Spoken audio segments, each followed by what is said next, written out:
Nyamira n'ekingongo kindi ky'ensi ya Kenya abaliki baitomba bakorentera mangana magia asenchira y'obuikirano emanya mange nabo igobwatira n'Ensoko TV koigeka chingenjo cy'omugusi. Ensoko TV oburuso bw'omugusi.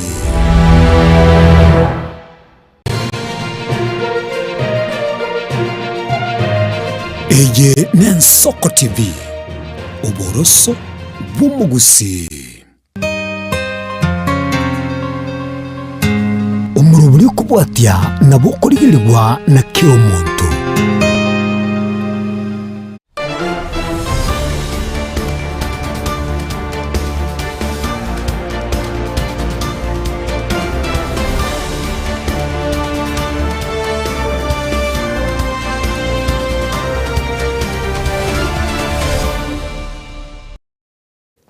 Mwanchu mulgereria karibu naende mambiende yabona iga kolega toseni kyo kyabene Ensoko TV cyabwo kide Kenya igori y'insenye cyabona mambia ecyuma yitukulia 15 na kabe limutinyukane mwaka w'2025 na August 2026 kinga kikinde cyabene kerokora cyabune kikigweta access kimi yawo mwanchu mulgereria seni kyo Ensoko TV go kereke manyero kyabene nga bitwala nigo tugwa ko parna kolimera hasumuru rwete robini anali tukulie cyuma to kwanda amangana yage siasa na komurekera aliagenda tokorekana aliakorekana na ali akagerigo chikokorekana ase chimbebe yaboga chinjere chege siasa ime enaisko yense ya Kenya mwanchu bulekero amangana aho abereka korekana ewiki yabere ntamba nekero murayibwense Dr. William Samoiroto akorutemene taraya ya magendera sorogongo orwagusi asa akchagati ya magendero ao buna botambe akegora chibara na buna botambe akegore birasi byo kwagwacha byabarokyo bali abe school ya KMTC bali abo somo lya borwaire osebo okurwari bwana boigo egati ya magendera na mangikolende ansi kianda ikomi mwanchu mwele murayibwense na batako bakago cyakya bene ukwagwacha ko yetike lya Kiagusi Stadium esana kigo cyako kobako kwagachwa na wike birengo obye stadium chinde chensegema birengo biriyabganire ne kyombekerege nkoyo yensegema agya fifanane abange mbaga kerete getambo kityo murayibwense go cyakya bene obwagacho bonya abegetige chindaga gyasuneka airstrip ime yomochi orya wobusiye ensemeri yasuneka egento karbone gakende to kwano na bange ine mega y'umurebwense kurugere yo ikanici gwikira imirobe yebere ubwagacibweti Kiagusi Stadium agakiraniye basi nabonega urubonega urunende irayende yo kubacegeti Kiagusi Stadium abego kwagacegeti giye cindege gyasunika airstrip libonenga ki abantu babona nigo begeta maisabo gucikorera gose cira cy'umurebwense Dr. William Samoiroto ngo bacire cigwikira na essential area yabene na iki yabere ntambe wiki atore butukano wa mabuta imeyense ya Kenya mabuta commentary goli butuka kebwa nende ankyo amentwa ne nkigose ndarete kwene kibwa ase sekti ya mafuta imense ya Kenya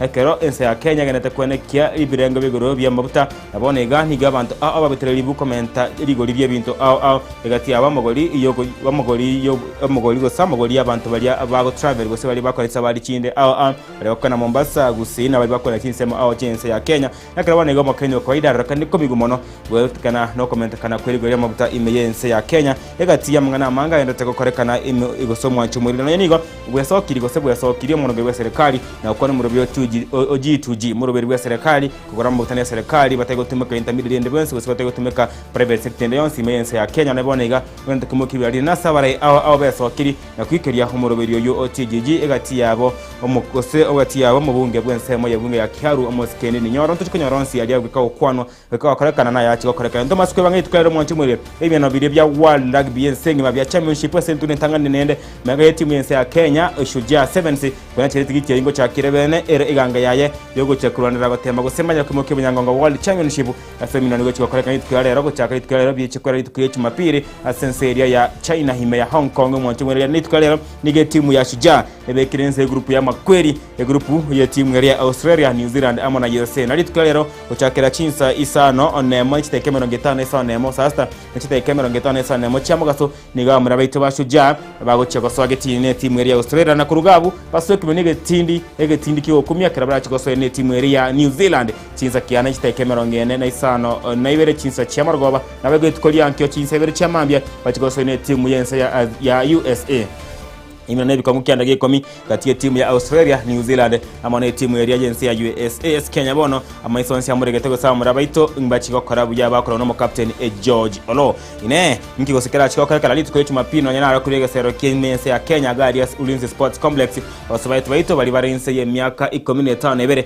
ewachigo chese mina byo bya kabere byo moiroro bye egosori area ya World Under 17 bikuna chirete giti ojigo sere buguna nebyo obiensengima mega yoko bwa Namibia 2-1 esero ntangani area eta imeyense ya Namibia bonega nigo bakare kalitu kuri Jumapili kwene kyanga gonsi kanyara ko abako gosoria egosori eyo yabo na konyara obobui elibachikuna chirete giti go chese ko mekiria kya World Cup kya basubati bali barense emyaka 15 ebere nse eyomo okocho Mildred Cheche ntametigo semba chikunyara bakora ko rendo masikwe banga itiko lyankyo na timu yetu ya Harambee Star yose timu yetu ya Shabana FC etikosa ni timu ya Kakamega Homeboys egasori yawe ya kabere ya mwelio imeyega sero keria kya Goose Stadium mega tarasiekwa gechikunya kwa gocho boye ne bachikonyara koba abakonyara obobui ekarabo chikunyariga ni Kakamega Homeboys itiko lyankyo itiko lero nigotoko kunya masweto asasa moyege siasa na bego ni bwatabaga ni meye studio gaiga igonko mo kwanza Lamek Mogere umanyikene mwana buna tia junior oyinere wachigo cha mega igato kwa na mwanege siasa nene siasa chima buto chingere to kweneke imense ya Kenya ni garo umanyibo mwanege siasa mwanyibo mwanege siasa chinse amasama tukamange sana mama yetire mwayo komoko moranit kwalera nigo kwigeka na kubiko munyamasi bwito asense media ya amabuta na bigo siasa cyo tego chikubwati nibwa amono commentary go amabuta imense ya Kenya tugura abantu bakwa na mange tugura fuel levy tera abantu bakwa na VAT go vari ade tax ine marita kya barika kutumye kwa sinkire chiga siasa amatukaunga keragenda tukubwatania amabuta imense ya Kenya ayonsi yo chikunyamanya na Lamek ati to maskwebanga intobwate omoya siasa onde Lucas Nyareru yo kubolekirwa kirkyo MCA kurwa sesemo ya ward ya Kitutu Centre gotoka imense mo ya bunge ya Kitutu chache South ngai kare mwe gatochiko kwandra mange igoro ya mabuta yagenda tekwane kibwa gosobore mero mabuta imense ya Kenya na yego kone kibanga magori ye chinse chinde chiri chitwatanene ligare nsake ko bwense ya Kenya na chinse echo nigo chibwate bunyamansi barense ake ko bwense ya Kenya asense meria ye biasara hine ngo segenda tekwane kibwa hime yense ya Kenya oyo nera Lucas Nyareru nabo igongo cyakore libagali ya bene kukwandega ngayaye iyo kurigekero kyo MCA ase ward ya Kitutu Centre gotoka asense mo ye bunge ya Kitutu chache South ayo ngati yari anda mange togochiko kwandra emambia yabonega kurege teseni kyo kyabene ege etrobini nabayigo no murobiri gosege teseni kyo kyabene ege Ensoko TV umurobiri no yibwe etrobini na inchi buna batambe igonkoro kwa Daniel Omwaga na senchire yabene etrobini ya chake na yari mutwe ngati yari nabere kungo kwandega ya emambia yabonega.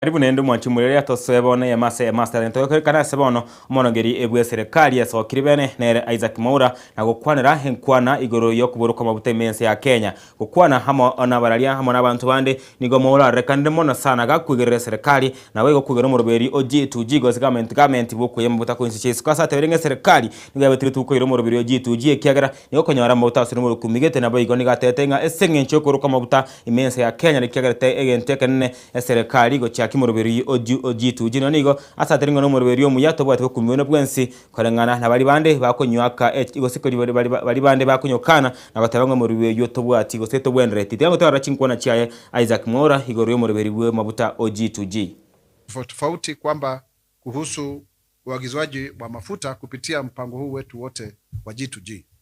Ikumbuke wakati tulipochukua usukani kama serikali kuna ukosefu wa mafuta.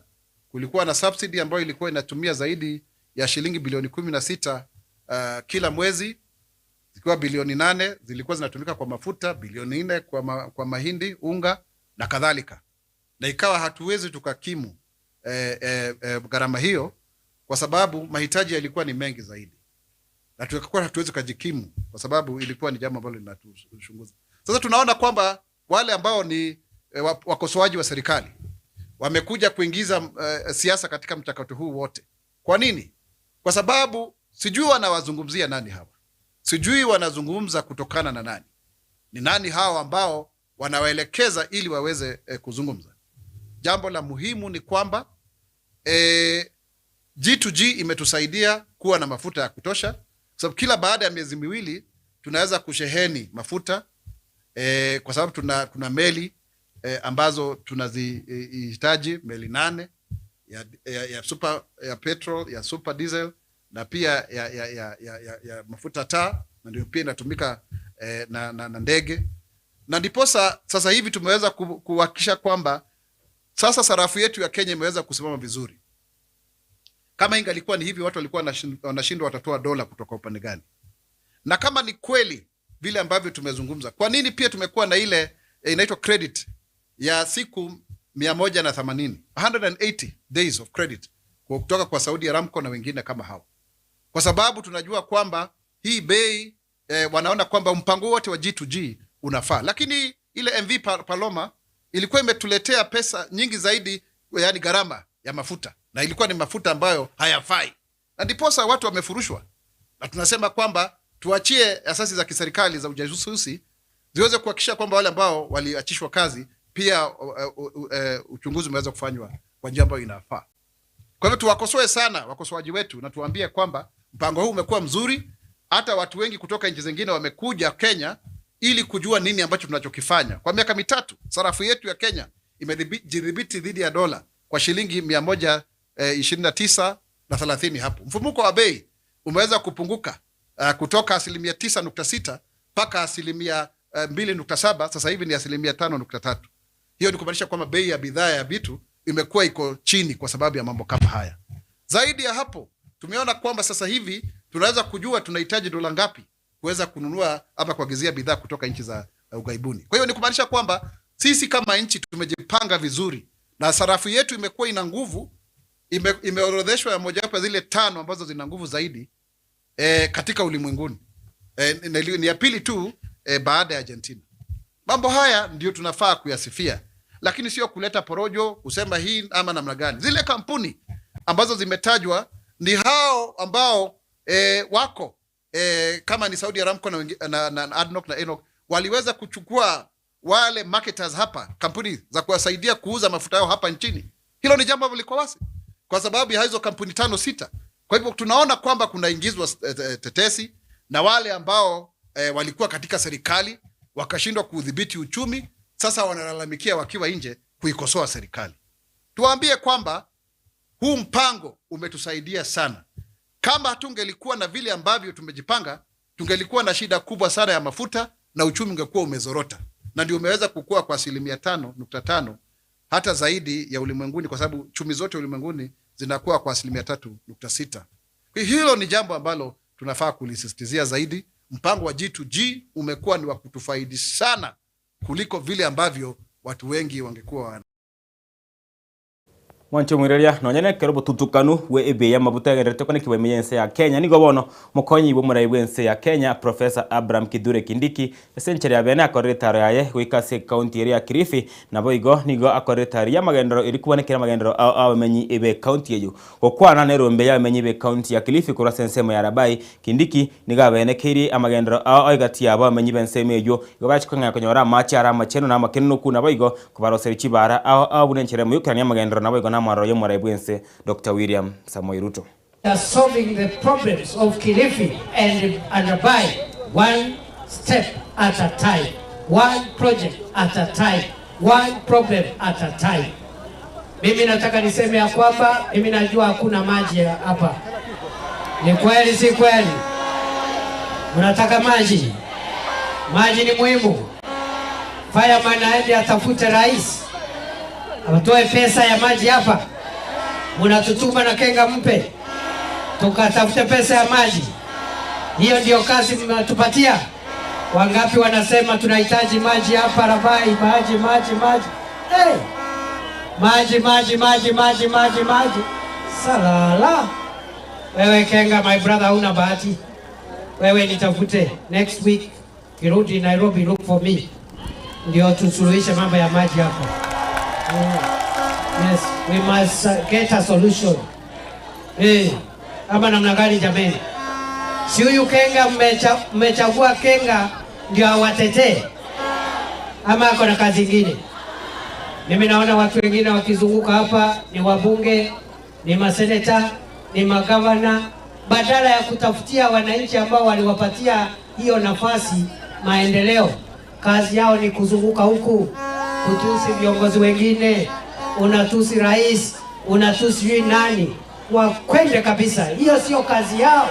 Kazi yenu viongozi ni kutetea wananchi ambao waliwachagua, wapate barabara, wapate maji, wapate hospitali. Sio maneno ya kielele mingi kuzunguka hapo na kuongea mambo ya bure. Niseme nisiseme? Wale wanashindana na sisi wajitayarishe, kwa sababu hawatawezana na sisi. I am telling you for free, they will not manage, because hii siasa yetu ni siasa ya kazi, ni siasa ya maendeleo. Utashindwaje kama uko kazini jameni? Unaweza shindwa ukifanya kazi? Si nimefika hapa Rabai leo? Si nimekuja kusukuma mahitaji ya wananchi wa Rabai? Si nimetumwa na rais kuja kuangalia mambo yenu? So tutashindwaje tukiwa kazini? Wale wanashindana na sisi, kazi yao ni kupita na barabara Mombasa Road na matusi mingi.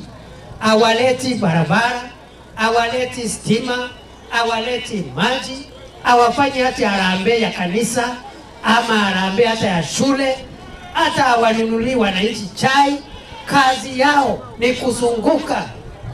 Mimi nataka niwaonye wenzangu, muwache siasa ya matusi, tushindane maneno ya sera. Kama tunajenga masoko 17 Kilifi, museme mutajenga 40.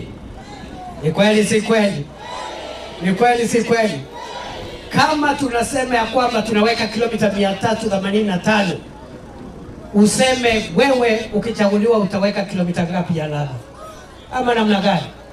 Na wale wanatusumbua hapa ni watu walikuwa na viti kubwa kwa serikali. Sio ati ni malaika, sio ati wameanguka kutoka juu mbinguni. Si walikuwa watu wakubwa? Si wengine walikuwa mawaziri? Si wengine walikuwa manaibu wa rais kama fireman? Mbona siku ile ulikuwa kwa kiti ukiwa na crown, ukiwa na kiti kubwa ya naibu wa rais, haujakanyanga Rabai? Haujaleta barabara Rabai, haujaleta stima Rabai. Alafu mwisho wakati umefukuzwa kwa sababu ya uzembe, ndio unaanza sasa kutembea huku kuleta matusi. Mimi nataka niwaambie wale hawawezi kushindana na William Ruto na fireman. Sisi ndio mafundi wa hii biashara. Sisi ndio mafundi wa hii biashara, my friend. Alafu mnafanya rally moja, alafu mnafanya press conference, alafu mnangojea miezi ingine 3. Umeona rais amekaa huko Kisii. Mimi nilienda hapo siku moja, nikaachana na yeye, nikaenda Kirinyaga. Leo niko hapa Rabai, kesho niko Baringo, sijui wapi. Na alafu wao unafanya press conference kwa hoteli hapo, ukisema one time. Hapana. Yes, kwa hivyo wananchi, mtu ambaye hana manufaa sikuja kuwadanganya hapa na mambo ya bure. Waende wasiende. Waende wasiende. Waende one way. Waende one way. One way. One way. One way. Wapotee. Wangapi wanasema wapotee, waende wakienda. Na tugutikana yo mwancho muria tuske mutu sebono abarai bekiombekeria gosegi kiombekeria siasa oso bege siasa bwa ODM ni gabeso kiri na kobeka tene ni miroberi aho babwate burenchira yamo yo gotinyia ikinyamanyamasi bwe kiame kya chinsemo ao chiense ya Kenya okwana nabari kyabangana maya ni gobona barayabu ni go bareka niko gikiria hegati abarai kurwese kyamakeria kia UDA ikibana kwatana karo kigasi ya serikali as ogotaka kobachocheria egento kolengana ni kiame kya ODM gwika abarayigete ime ya UDA batie kunya kubara marama abarayi bali barese kyamakeria agia ODM nigo banyabure serikali kugireria na kuigwera ibiriro bya bimenyi bense ya Kenya kubwatikana no komenta kana kwirigori eria mabuta nigo no bate birengari ya mabuta nigo rajiko bariko ba achanda aba Kenya nigo barayo barenje gati yabo no omwerikyo monene ebwe gosoma ko yumurikyo monene bwe kyamekyo omosubati Catherine Omayo uyoro muimande pwe county area ya Busia omorebwe kyamekyo Oburu Odinga Gladys Wanga uyoro munyakerebo bwe kyamekyo nabayigo mugabana bwe county ya Kisii Paul Simbarati. We can all get on the journey of building our party as we head into election year. 2, as part of the activation program, we shall be embarking on countrywide tours for a series of youth conventions aimed at rejuvenating, revamping, and re-energizing the party. These activities will be held in 25 counties and will begin with Nairobi as follows. Monday, 20th April 2026, a youth conference in Nairobi County. Sunday, 26th April 2026, Mombasa. On Friday, 1st May to Sunday, 3rd May 2026, we shall break for the joint NEC/PG and governance retreat. We shall announce the other counties in due course. 3, our members and supporters should remain focused, steadfast, and continue keeping the fire of the party burning. We believe in the spirit of unity and togetherness, and we shall continue consulting with party members on the best ways to make our party bigger and greater. We want to assure our members and supporters that in the build-up to the general election, we shall conduct free and fair nominations, and there will be no sacred cows for any position sought. The National Secretariat shall soon be opening a portal for members to apply for all elective positions. 4, our relationship with our broad-based partners, UDA, the Central Committee noted with concern. UDA Party. The Central Committee noted with concern the goings-on and the unwarranted public utterances by some senior officials of the UDA Party aimed at causing anxiety and disquiet among our members. As a party that believes in its principles, ideology, and the foundation on which it was founded, we demand respect from the UDA Party. 5, Kenyans are concerned about the increase in fuel prices. We know this is a global problem. While noting the government's efforts to mitigate the situation, we continue to push it to do more to cushion Kenyans from effects of the crisis. Na tugutigana yo mwancho mwire tuske motu bono tose asemnganande asabono barebe kanisa iria yake Katoliki meyense ya Kenya nigo besokire na akobuna gukira kwabo igoro ngana yige siasa yogerete gonchukana meyense ya Kenya samatuko agwangoiga okwana nabarikia bangana mayabaraye ubege siasa meyense ya Kenya nigo barekande sana kwa mochia barayi bali bakurutara chinkwana cha okoramana maisamore konengana baro bege Katoliki nigo chire chinkwana achoko bachaya ba Kenya na bego chinkwana achire echoboso kwa banne nigo tegero komenta nigo bagikiri borro o komenta kare kwe bikorwe basayegete gutumeka bobe goturubania mesange kare siasa mensi ya Kenya ane ebikora bya bwabonga korokya bongo igakiri tukechwa mosi asaba sayegete barakante skana kolibie bara hense media kikuyu na kwibera abantu ekero musangakano orengo chokorekano musangakano kurwawa anarigadi gashagwa wikira bonega nigo ayagocha ekero bare ao serikali bagendere kugikiro mono hanene omu waziri gosomone omu PS ewaze ewizara eri yowerendi Waime Raymond Omoro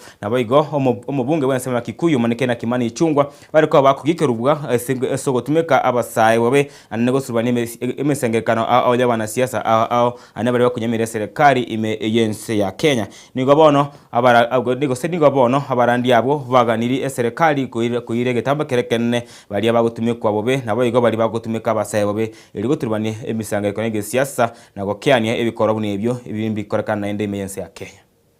We are disappointed and embarrassed over the recently grossly indecent public utterances of our national leaders and those in the opposition. This is totally unacceptable. In so doing, the leaders disrespect the Kenyans themselves. The office of the presidency should always be respected, as it represents our republic. It also calls for the dignity it carries when addressing national issues. We therefore decry the shameful spectacle that we were treated to by our leaders recently. They seem to be moving around the country with impunity.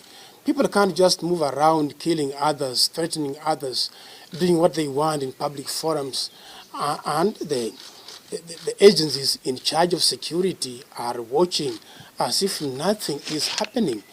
The proliferation of the culture of goons used to intimidate, bring disruptions in meetings, and even kill, can only thrive if it is sponsored and protected by powerful individuals. These goons work for their paymasters, who can easily be identified by our criminal investigators. Moreover, it is happening in the sight of those in charge of security in our country and even our law enforcers. This reveals how weak our government surveillance systems and social vigilance have deteriorated. All these people who are killed and buried in mass graves come from families and neighborhoods. Questions of how such things happened without anyone noticing and reporting to the authorities remain unanswered. We Kenyans seem to have normalized greed and corruption. We no longer want to oppose it, or at best, we positively accept it. Once more, we call upon all Kenyans that we must break the chains of corruption. We must continue to act at the level of citizens and Christians so that theft, lies, dishonesty, bribery remain clearly as ugly and evil actions. Mancho mwegeria kiombe kemo kia basubati egeme yo muchi o Nairobi igekweruka inga two-term brigade nigagia sokiri na kongendera kumwakire koko Murai Wense Muske William Ruto ase amagendera maya hagendete ko bakorane ime yo muchi o Nairobi ko basubati abo kwa nabadi kya mangana maingo bateringo Murai Wense niga uchukirana etamu yende senge nchokora amagendera ao na nyani go berka baga ko bakonya guchakia ebiasara ao nogete murbiri nyota hamone biro niende ria koreka ntimenyo mbene ya state house nigo bateringa Murai Wense wikabonega nigabente gosikwa na kwegwa emirogo na kwegwa kinga kichinyenge kora abakenya tarango chikwa na chabasubati abo bakweruka two-term brigade korwa hime yo mochi o Nairobi. Sisi two-term brigade hii ni national movement ambayo ina support William Samoei Ruto ambaye ni rais wetu. Sisi tunamsupport arudi mara ya pili 2027 ambayo ni next year. Na ndio maana sisi kikundi yetu inaitwa two-term brigade. Sisi mandate yetu ambayo tuko nayo, tunataka kuelezea William Ruto leo rais wetu kwamba tumeona unafanya kazi mzito sana ya kuzunguka ukiambia watu kazi ambayo unafanya. Two-term brigade ni young mothers, Gen Z, madem na wamama ambao wameshikana kwa lengo ya kuelezea Wakenya scorecard yako, ile kazi ambayo umefanyia Wakenya. Na tumeanza already na tunaelekea nationally. Next month tuko Homa Bay, tunaenda Murang'a, tunaenda Kiambu, tunaenda Nyeri. Tunataka watu wote wajue kazi ambayo rais wetu anafanya. Sisi kama two-term brigade tumekataa ukabila Nairobi. Kabisa. Tumekataa ukabila Kenya. Kabisa. Tumesema rais lazima aheshimiwe. Yes. Na hata heshimiwa kwa maneno peke yake. Ataheshimiwa kwa sababu tutaonyesha ile kazi ambayo amefanya. Rais anakuja na scorecard, wala wanakuja na maneno. Sisi tumeamua hatutaenda kwa maneno, tutaenda nyumba kwa nyumba, tutaenda kwa masoko, tutaenda pale Ushago, Murang'a, tuwaongeleshe na Kikuyu, tuwaambie barabara ambazo rais amejenga, tuwaambie affordable housing ambazo ziko pale Murang'a. So si two-term brigade, tunasema ni two-term. Ni two-term. Harambe! Harambe! William Ruto! William Ruto! Na chama ni gani? UDA! Nairobi tunasema chama ni gani? UDA. Tunarudi mashinani kuambia chama ni gani? UDA. Na tunasema rais Nairobi ni na tumesema lazima aheshimiwe. Two-term brigade ni kikundi ambayo sahi tunaongea Nairobi tuko more than 5,000 ambao wako branded kama hawa. Hawa ni ward representative only. Wawili kwa ward, 85 wards. So kwa hawa leo ni 205 peke yake. Nairobi mzima tumeingia kila kitongoji duni, tumeingia kila ward, kila polling station, tukitaka kuhamasisha watu ile kazi rais anafanya. Kama area yako kuna soko inajengwa, na we ni mama unauzia kwa barabara, na ujui ni haki yako kupata hiyo soko, sisi tunakuja kukuelimisha, tukuambie kazi ambayo rais anafanya. Na tuko nyuma ya President William Ruto. Na mimi nataka kuongea on behalf ya Wakikuyu na ama society ya Wakikuyu. Mimi ni Mkikuyu kutoka Nyeri, na tuwache kuongelelewa. Sisi ndio tunajua, na tutaki siasa ya ukabila. Na sisi tunasema siasa ya ukabila ni siasa nini? Siasa duni. Tunasema sisi kama wamama Two-term brigade tuko na kabila zote hapa, tumeshikana kwa mlengo wa kabila zote. Sasa huwezi kuja kuniambia nipige jirani yangu. Sisi tunasema tuko na William Samuel Ruto, tunaanza Nairobi, tunaingia Murang'a, Nyeri, Karatina, kila mahali tunaingia kama national level, na Mungu awabariki. Niko kadi si movement ya kutoa Ruto, juu kila mtu ako na haki ya kutoa opinion yake. Mimi kwangu, mimi ni Gen Z na mimi kura yangu ni ya Ruto, na wenzangu pia wenye najua tuko kadi na kadi ni kwa Ruto. Mimi kwanza nilifaidika sana kwa ile ilikuwa watu walienda State House, nilipatiwa pikipiki yangu na Ruto. Mimi sikuwa na own anything, sasa na own pikipiki na logbook ni yangu. Mimi ni beneficiary wa nyumba ya boma yangu, nyumba ambazo zililonchiwa pale Mkuru. Mimi ni moja nilifaidika, na ndio maana niko ground kuimba two-term. Ruto ako sawa kabisa, project zake ni real. Tuliregister, tukaingia kwa hiyo story ya boma yangu, na wakati tulimaliza hizo procedures zote, hapo tulipewa kitu inaitwa offer letter, na pale mtu akakuwa handed over nyumba yake. Mimi beneficiary niko na bed sitter yangu, block ni AM 801. Ni mambo ni matatu, tutamchukua, tutamrudisha, tutamvotia. Sisi kama watu wa court alitusongesha hapo kwa mto. Watu wengi wangekuwa wamekufa hapo, lakini sasa hawakukufa. Sisi tunasema tutamchukua, tutamvotia na tutamrudisha. Mambo ni matatu. Mwancho mwegeria kembekia basubati igia Two-term brigade wabwata manganato bagotebanga watamchukua o watamrudisha na watamvotia korangana negasingi ya morebwense kuna bagoteba bakarairane yoko bachinyomba na bego ko bachakiriye bonchiriria we biashara aweta chibesa chiria achia nyota chapture kideka 35 onemo nigoro chinse chabona mambia mwancho mwegeria kure murobete robini abuna nko irumo tumoko motani kabisa nyore glass kia macha inkwana tujuga sona magani bane gabu hoyo monkore ngo ikino yonde nare nchira gocha togochiko kwana senchera yabo ime igoro oye siasa chemabuta atiga ajogerete kwanikibwa ime yense ya Kenya asa mutukawangiga ase abare ababira bago sokya na kuribengerera byabo mbere bari bago kana emirobiri ya serikali ambaye bari bakunyosira mu bya serikali yo komenta maguri amabutemense ya Kenya ngaranga nabako bagakomento nendaga ikibone kisidingi kianda ukirabone gana bagatebanga yayo murayibwense ngo baraka gutunga ina thing ncha komenta ne kibesa chinyinge okay ne kibesa achinke abande bagatebanga value added tax VAT nigabonete korusi gwa kurende process kiyo se wente kubwatibwa ekero wika VAT go ikaitese parliament na ngekimorebwense agokuana na yakibwa itara yeta sebungerene nabaye ntucho kwanda fuel levy yo ganta kwene kimense ya Kenya ane essence mere yo kwene kinga chibara amone mtabini go kenabire asenchira erejo wikana yonsi to chikokwana amone la meke atu ya chiko tumanye senchira yo wime ne ngose kwene te gokorwa na nikijia koru na ine amabutanaro go setayo na sector kiria eboneta kabage kulgire libo so wime nabaye go buno mo chando bwa bantu kogenda chibara go segotani chibara mabuta bereka kwa commentary goli nabaye go chifea chibara chero kwa comment magoli yonsi to chikwanye senchira yo wime toko na mega yimo tumokoma kena baye gitrobini nigegenderete mambe yabona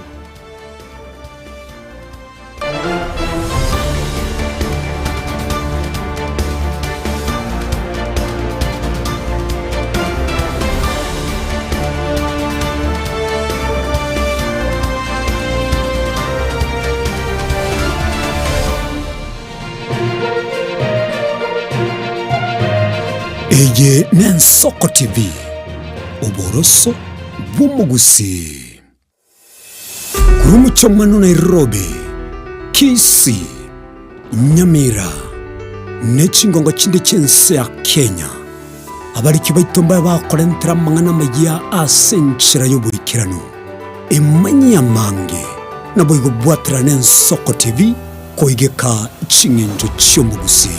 Ensoko TV oboroso bw'omugusi.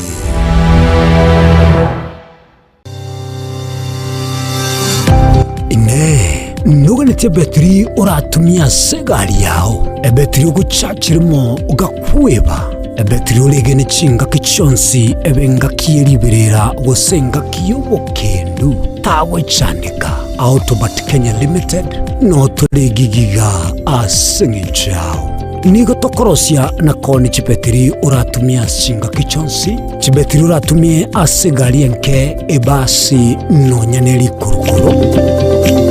Tunapopitia pale kwa gari yako tutahakikisha tumeweka na tumekupimia charging system ya gari na pia tumekupimia battery na kila kitu itakuwa iko sawa. Alright. Sasa na ikileta shida kabla hii warranty ishe itakuwa namna gani? Ikikusumbua kabla ya warranty utakuja, alafu tukishaiangalia tutakupatia battery ya kushikilia tukiendelea kuangalia yako. Talia yoka na battery yechinguru. Battery ya Autobat ni battery ambayo ni spill proof. Kumaanisha hiyo battery haimwagi acid ile ambayo iko ndani. Hiyo battery imetengenezwa na calcium. Kama vile tunajua calcium hainanga water loss. Kumaanisha sasa hiyo battery hakuna wakati ambayo inakauka hiyo acid. Asamange twakirisimi namba 0739697855. Kwa wale watu wa kujamstatiwa, wachana na battery kama hizi. Tumia Autobat. Battery ni Autobat.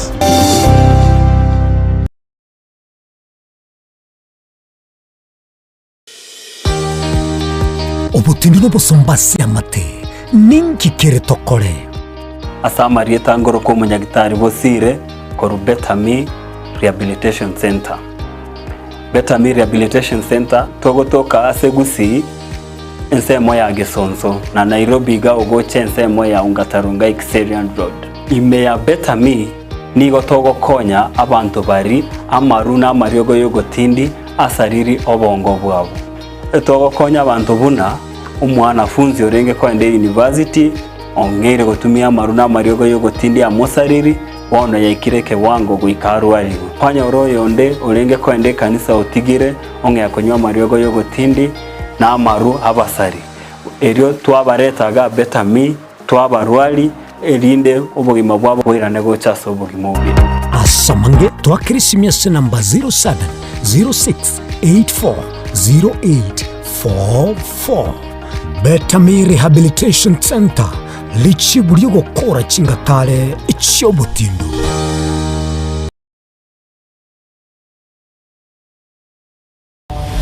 Mrena nabari bechinguru erikwe manyabo na wataka kuruchitane nyechense Frida Kerubo, Innocent Onyango, Clinton Ondigi, Diana Ndemu, Ishmael Mogere, Linet Nyambane, Daniel Omwaga, eke na kige kos kiamesa yamangana magia. Ine asama kiaya mbireo seino mbireo asama tuko amaega obugima bwakira litko bwomogusi nigo bwale gosirwa nobolemi likomera liburga lisamura byonsi asekerenga yokobeka ase ekiage ekemo ningi keire libaga likiage asenka yomogusi no bonchereria no borokia no bonyanyimbo gose no bwagachi asomorobelio wikiage kyomogusi nobe gokomerana na inche Frida Kerubo kera litkoria ijuma chinsa ibere chamugoroba astogo sanga no mugusi korwa chingongo elio kumanya naki bakonyorera engere yabo ya kera litko tomocha kera kama tingatara daiketaoni ya Nyamira na rena shauri sangwe ngararo moijana umozu batera mabwari Murigireri bwa Soko TV uyu no muroberio gwokongoria mareko na inje mwana mboka Edwin Nyang'au turabe tukumira na kira ritukurie iki guchakira chinsa 11 cha mugoroba wikenseyemo ya butuko kugwakorire mirimo yawo yerituko kwabukire orosete uikaransitero ya ubwe andaji tasekerugo orambulete merondo kunya gusibero ngori nari ase screen ne chingero chikoretwo na mwana mboka Edwin Nyang'au ano to konyora chingero chionsi echiegita na chobenga kwa nubukano echiembegetere ndo gesongengo to ameriria Bakalia omoto yakabwatwa Bakalia omoto yakabwatwa Amatukemeronge na gaika kabwatwa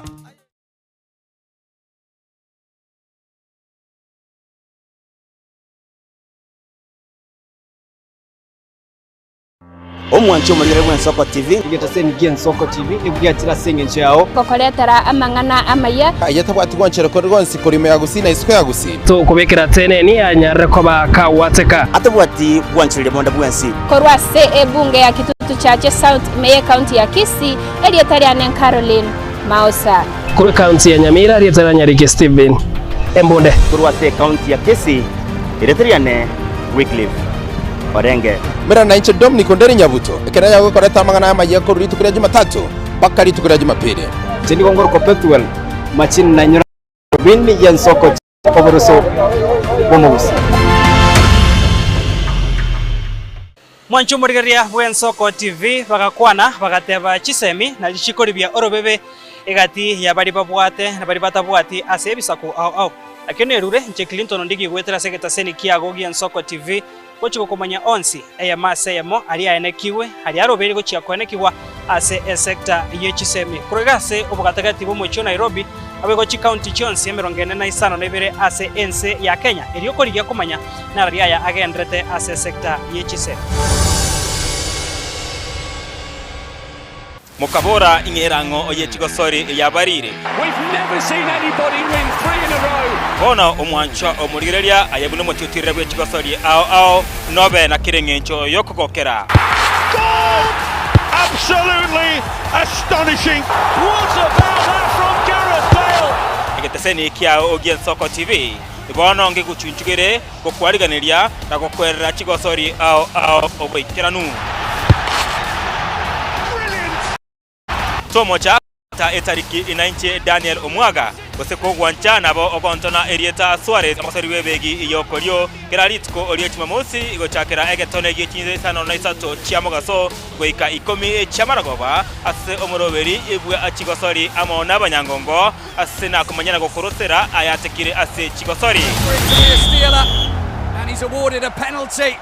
ebagotebangwe goseko mwerio nero gosekabya maiga yokoli amangana mange korwa segete seni kia usigetegien Soko TV boni go yakirenga kingo koleta nganya sai nigonda koletro murobili kurkunga amegelio yebebelia murobili nigonda olete amuna basomba banya sai abu astra ko batukwegera lingana sobwagale nantali ya yoka nonyora matera noena masabo nobori ntunyale koba tokorwa ayankira lituko liye sabato liya bande bagotebanga Jumamosi abande batebanga Saturday chinsa 12 chamambia ugweka chinsa ibere tomocha gekora nchumulisyo ngaga nabasomba banyesaye ntokoletere umurubiri bweleso seseni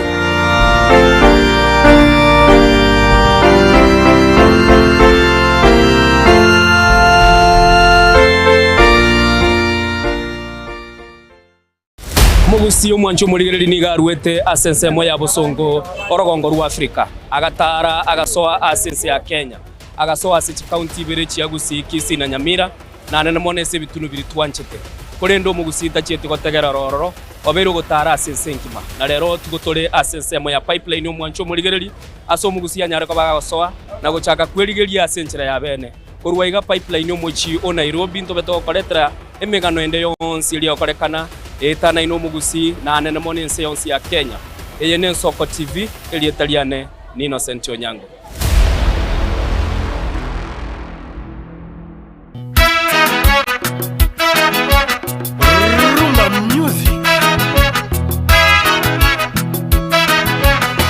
ase miziki yabagaka eri abantu bakonga kongire chinengo chacha kiri kuchoga choga ya rumba.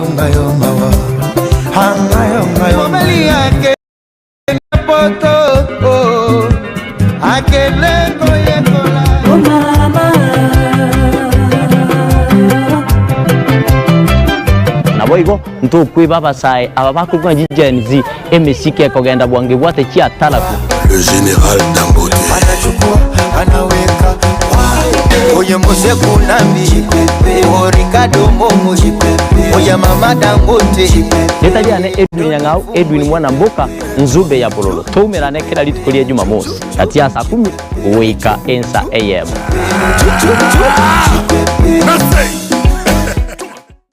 Chinchira chito chigekoro nigo chirasoko goselwa konene gosiriwa ne chinchira chekerero ekira kikiagire Nsoko TV twachire gutorigesa ko kyomugusi kurwa soko limera asendiba y'abanyandwarero oboroso bomugusi boigekerwe omugusi bono ne chinchira chiago goikaransanse na kobeke TV yao kwene kingangwe somyo uregekoro kyomugusi wetero murobiryo bwigekoro gyeito hasi tokomera nabaga kaba Samuelere nabo igabange nabanyika eriko kwanero kweboya chindagira amasikani chinyangi nemejega ao yumugusi kera lituko ria Ramisi chinsa ibere igoro imeye TV yao na Mbeya Nsoko TV na Stephen Nyarike Mbunde tolende ekimira eye Nsoko TV oboroso bomugusi yegoro yeito imeye Nsoko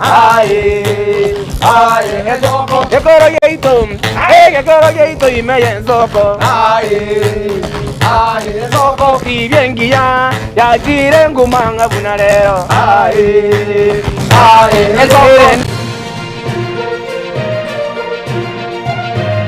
eye Nsoko TV oboroso bomugusi.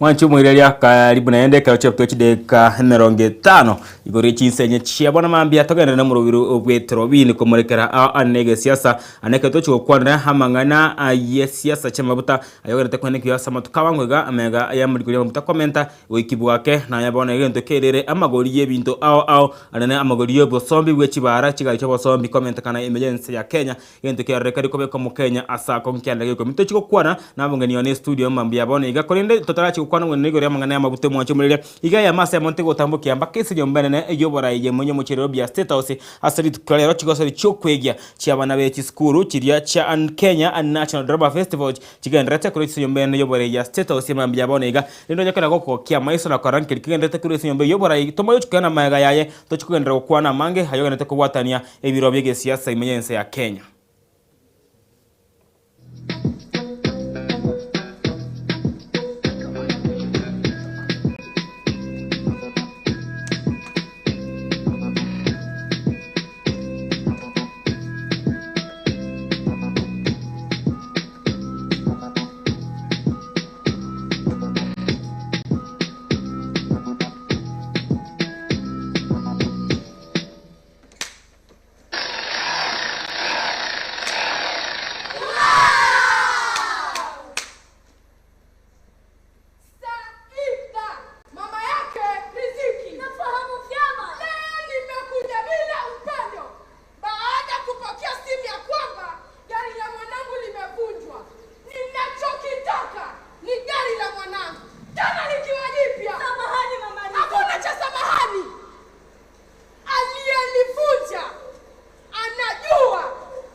kutokana na kuvunjika kwalo. Mama,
Makofi tena. Diligent Wheels pale na gari la kuchezea wakituonyesha umuhimu wa kusameheana na kufanya kazi pamoja. Tuwapigie makofi tena tafadhali.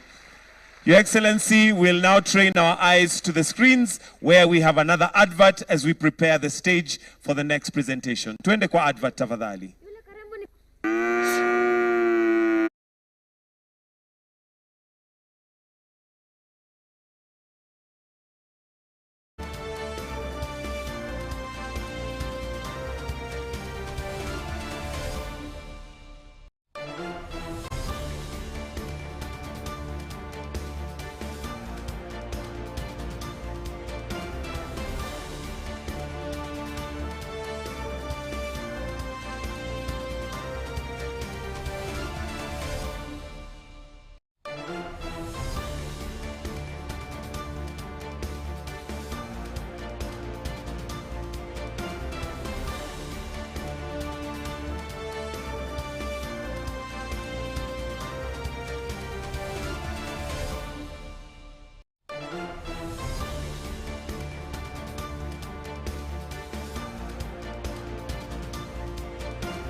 Eye Nensoko TV uboroso bw'umugusi. Mwancho murigeria Bwensoko TV bakakwana bagateba chisemi na chikori bya orobebe egati ya bari babwate na bari batabwati ase bisako au akene rure nche Clinton ndigi gwetera segeta seni kiago Bwensoko TV kochiko komanya onsi eya mase yamo ali aenekiwe ali arobere gochia konekiwa ase sector yechisemi kuregase obugatagati bo mocho Nairobi abego county chonsi emerongene na isano nebere ase ense ya Kenya eriokorigia kumanya na ria ya agendrete ase sector yechisemi Mukabora ingerango oyetikosori ya barire. We've never seen anybody win 3 in a row. Ono omwancha omurigereria ayabune motitire bwetikosori ao nobe na kirengencho yokokokera. Goal! Absolutely astonishing. What about that from Gareth Bale? Egeteseni kia Bwensoko TV. Ibono nge guchunchugere gokwariganiria na gokwerera chigosori ao ogoikeranu. Tomo cha kubwata etariki inainche Daniel Omwaga goseko gwancha nabo ogontona Erieta Suarez amagosori webegi iyo kolio keraritko olio chimamosi igochakera egetone gichinze sano na isato chiamogaso goika 10 chamaragoba ase omoroberi ebwe achigosori amo nabanyangongo ase na kumanyana gokorosera ayatekire ase chigosori. And he's awarded a penalty. Omurayi omukuru bwense ya Burkina Faso Thomas Sankara niga tebete nige kuira ekerengogete ky'obubalimo kibirengeralyo eliokolenta amoncheryo yamagenderero asamatukabusiyo nakyo gekogera omuseneta Gloria Oruoba erure koba ebalimo yaino aso musimamo y'omutindi akonye kurwanerera omugusi inyora omusike Oruoba nigalinge omuseneta omuchorwa bwekyama gya serikali gya UDA kulende agesokya kubwatisya omurwandereria bwekerugo ky'oburayi bwense kurwa orogonko rwagusi omusike Dr. Fred Matiang'i abange bakamuruke balimo igoika kaurwe kerugo kyaye ky'obuseneta asogotenena n'omugusi omwabo nonyabono atabwati emirimo obeire okurwanirira abasubati wekinia kiuchumi koenana ebitamba by'obochenu naboigo kurwania chisegi chiegenka bono nigo aboliri omugusi komochora buna omu women representative bwe county ya Kisii asobochori bw'omwaka ogocha elio aire obubalimo bwaye alia sebunge agenderere kurwanirira omugusi emeremeye nigeta tumusubati omulemu oruoba naro kwebalimo takumeti kugicha obo balimo obo bokonye kurwanirira omugusi mbuya gutwara omusubati omulemu gose balimo kubwa gutwara omusubati omwoba okoni egesaku oyo nere Gloria oruoba ebalimo yagusi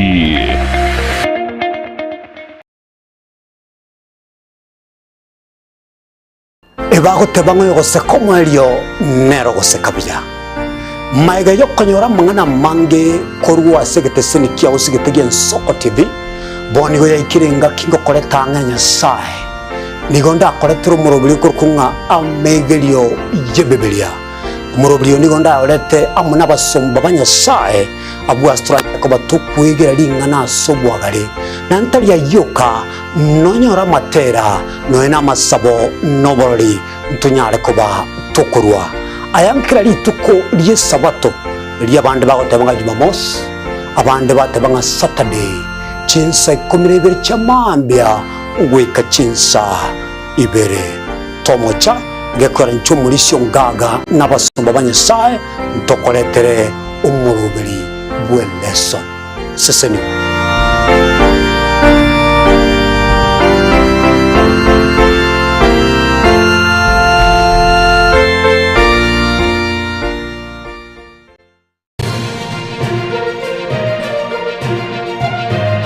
Eye ne Nsoko TV oboroso bw'umugusi.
we clap for them, and they are hard of hearing, so this is the clap. We all clap this way. Makofi, makofi kwao. Wonderful, wonderful, wonderful. Thank you very much. We'll now move to the next MC to usher in the next presentation, which is a solo presentation. MC, take over. Naam, Mheshimiwa Rais wanaotoka jukwani ni Friends School of the Deaf. Nao wanaoingia jukwani ni Mount Kenya University wakitutumbuiza na spoken word Waridi Lilofuka. Waridi Lililofuka ni tamthilia ya kishairi inayosimulia maumivu ya msichana aliyedhulumiwa kingono na baba yake mwenyewe. Tukio lililovunja familia na hata kusababisha kifo cha mama yake alipojaribu kutetea haki. Kupitia sauti yake ya majonzi na hasira, msichana huyu anafichua ukatili wa mfumo dume unaowanyamazisha wanawake na kuwafanya waishi katika hofu na fedheha. Mwasilishi ni Brenda Gacheri. Mwandishi na mwelekezi ni Oponda SM. Mwadhimini ni Profesa Deogratias Janganyi. Uwanjani wenyu, burudikeni.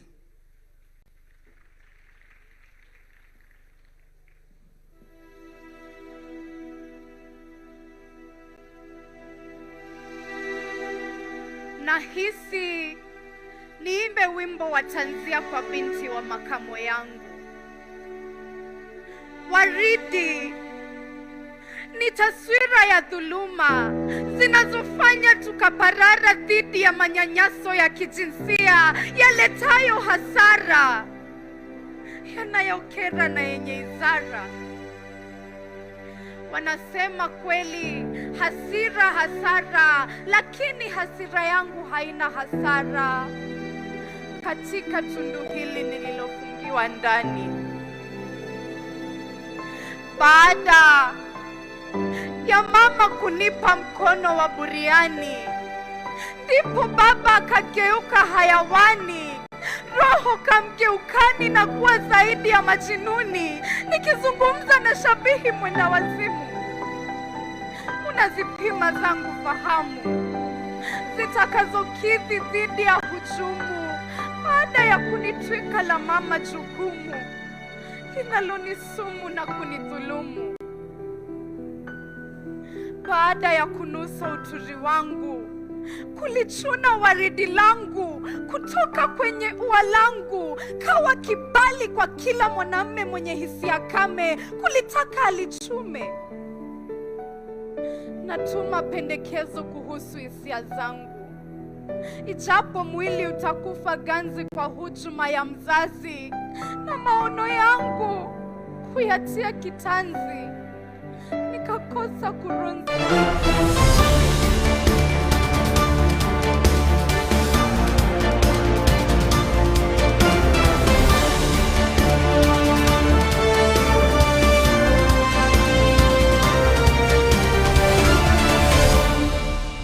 Your Excellency, sir, I now invite the Clerk of the National Assembly to convey the vellum copies of the bill for Your Excellency's presidential assent.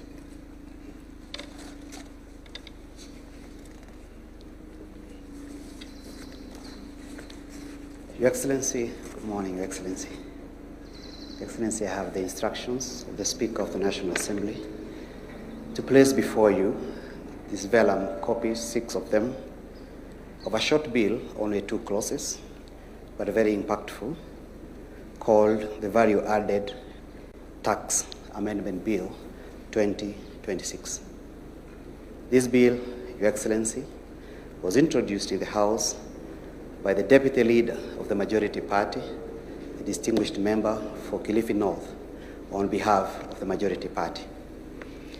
Your Excellency, this bill follows a dispatch that came from the National Treasury, dated 10th of April, which advised that His Excellency the President request the National Assembly to amend Cap 476, that the VAT Act, so as to cushion Kenyans from the possible effect of the rising in petroleum products, Your Excellency, rising cost of petroleum and petroleum products, Your Excellency.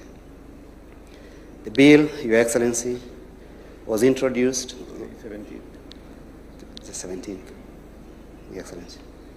The bill was introduced and passed in a record time yesterday on 16th, Your Excellency, in all stages, first reading, second reading, Committee of the Whole House, and third reading.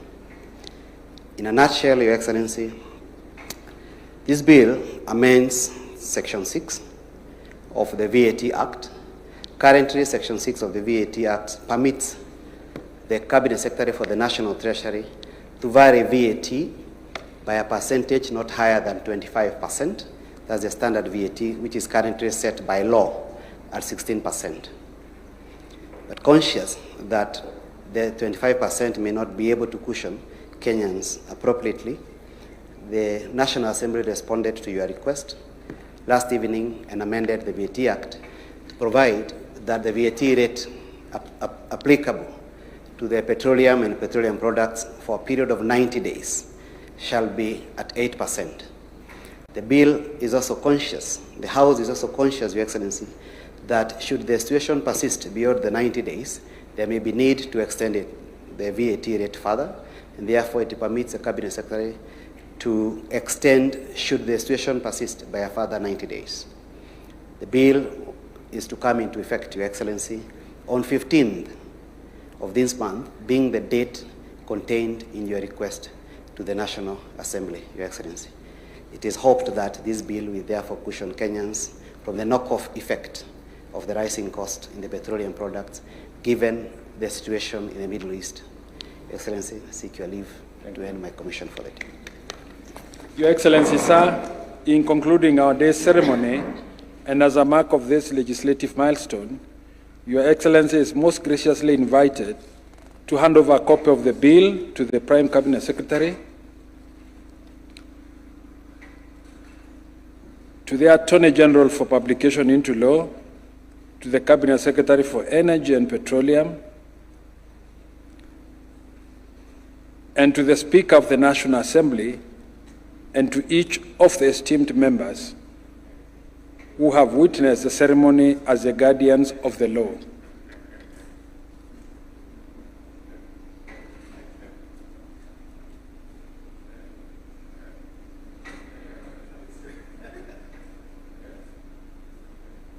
Sir, in a symbolic display of the interdependence between the legislature and the executive, Your Excellency will open and display a ceremonial copy of the Act, while all the other members display an encased closed copy of the Act.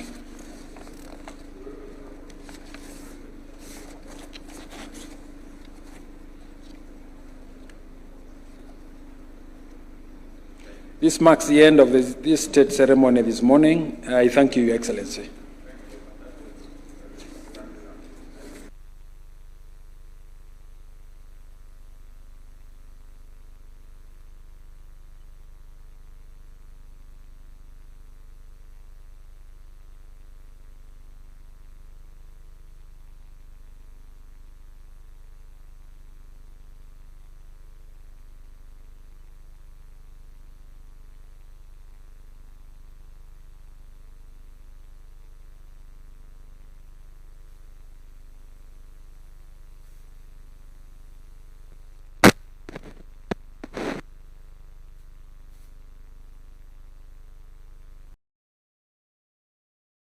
Mwanjo mwiriria karibu naende chiteka chabtuke ni kumina kianda igoro chinsa isano chiabo no mambie sencha bene toko so sentunda ya kawene yo mwali kigima igoro murubiri oito mwambe na mambie torobini esina wata yatinga tochi okwandra amangana yege siasa ndi kumatenia mabuta imeyense ya Kenya ana mabuta ariye petrol monariye diesel samutu kabango iga abarai awo bereko babagwe soki akurutana namangana matindi nyini igo twarurenga igo agendrete esencha bene toko kwana mangana yo ya petrol mwanjo mwiriria mambie abone ganigo muraibuense Dr. William Samaruto kuri nyumba ne bora ya State House abereko bakagweta ebiri area ya yatenga goikabano VAT gozevari ade tax gochikirwa kurwegira ngo 13% goikiberango bya gatana gatatu yose 8% niga sentri ya bene mambi yabonega kaweka nabo waziri aho abereko bakagwetia SCI na konyebeka koba bona lichiko ebiri area ya VAT yabereko bagekuyirwa asabana banyata kwa soke na batabangera chikoreta echi gosigira chiketa mangana ao aso chumiyense ya Kenya konde unakwa cyo cyatiremega yoga bumwachi mureria no murebwense William Ruto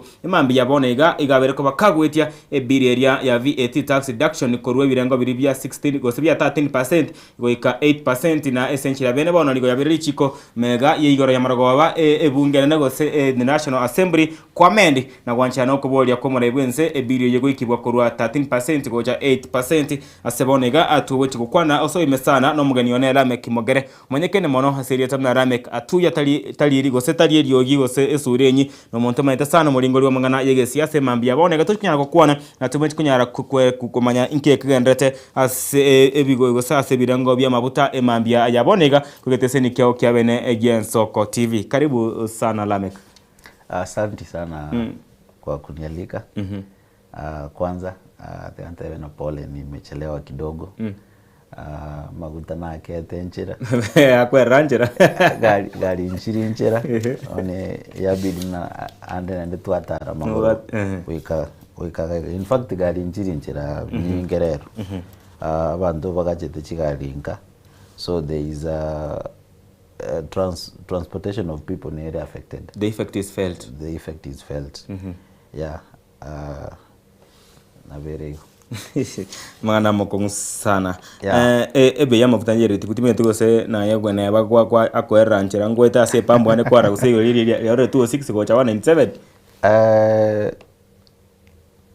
There is a price ya mafuta ya amended from almost 170 something, 177 to 206.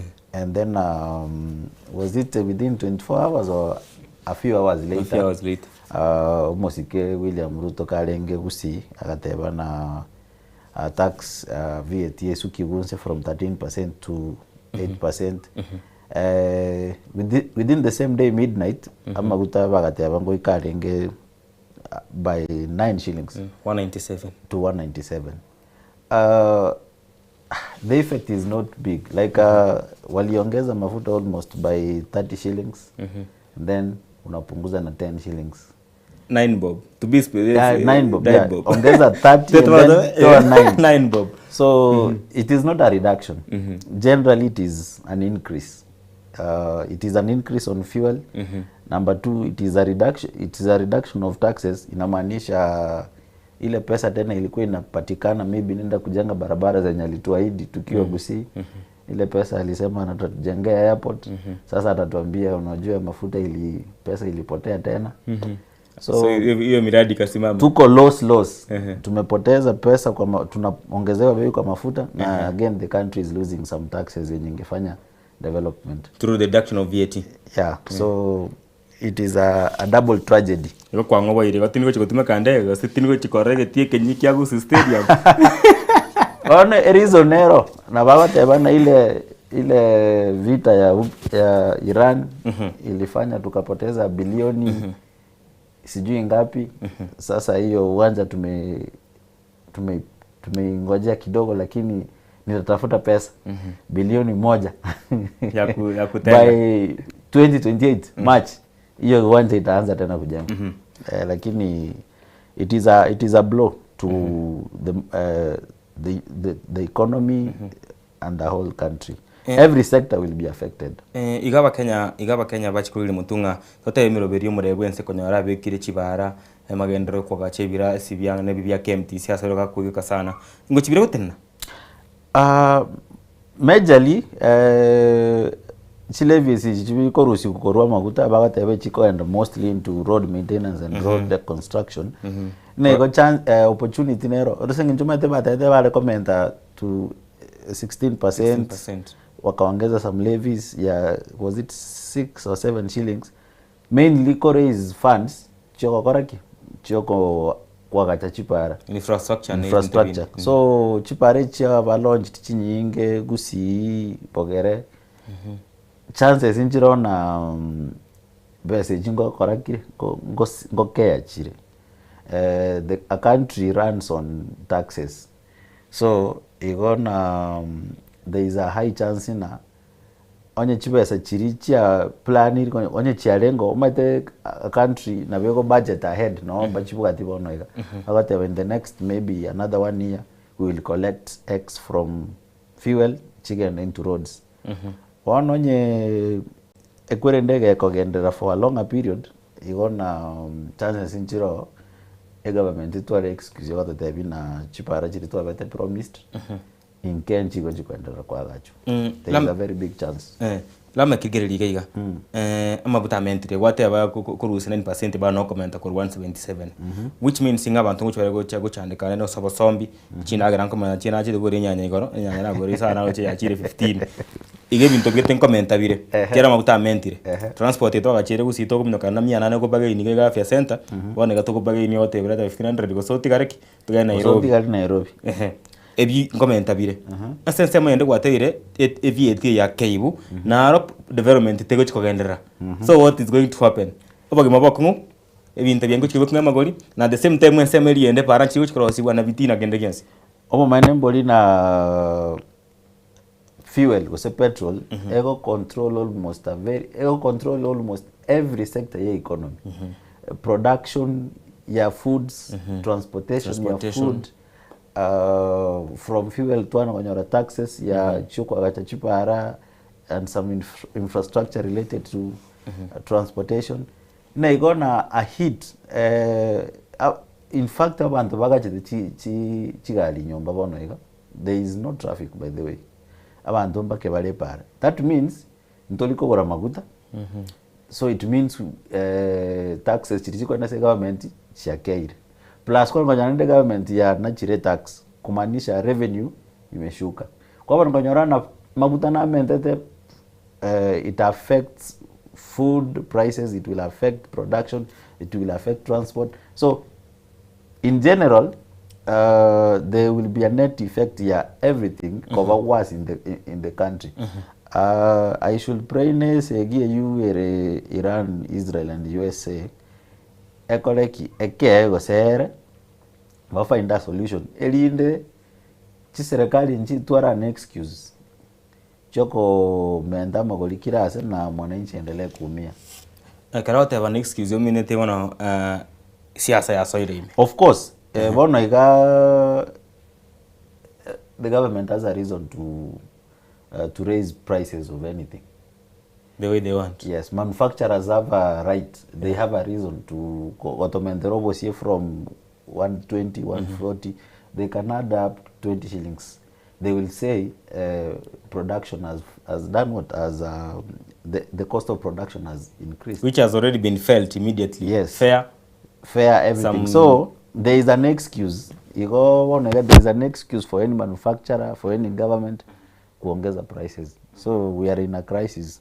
It's a crisis to be sincere.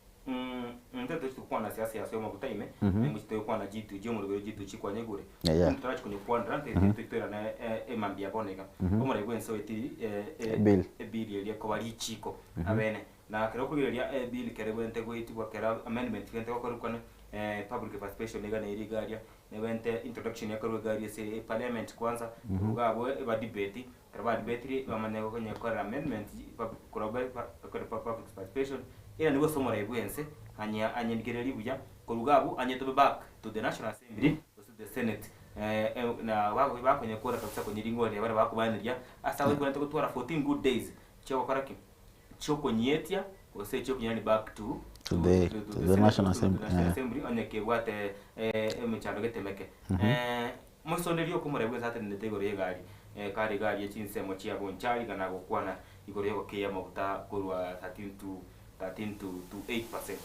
Na igoro marago wabi karubika karekana bwango ese National Assembly botuko nigoro botuko kuba specific igaitu wala mambi onyete very rich what process gune chinchi wendrete monto gete katia balia bali ngori wa mangana jige siasa abago bago ariko tebanga the president is not following the law is doing things by his own. Stress commission several instances. Nanye kwa roche kerojeni zibara kwa konyora tete ko push some bill by force nyore by ko na bananchi which abanta ko tegera public participation. Era tete kwenye kana igento kikere taba sabango sira bagimabo. Korenga no muntu atanga more buense. Obunere richiko.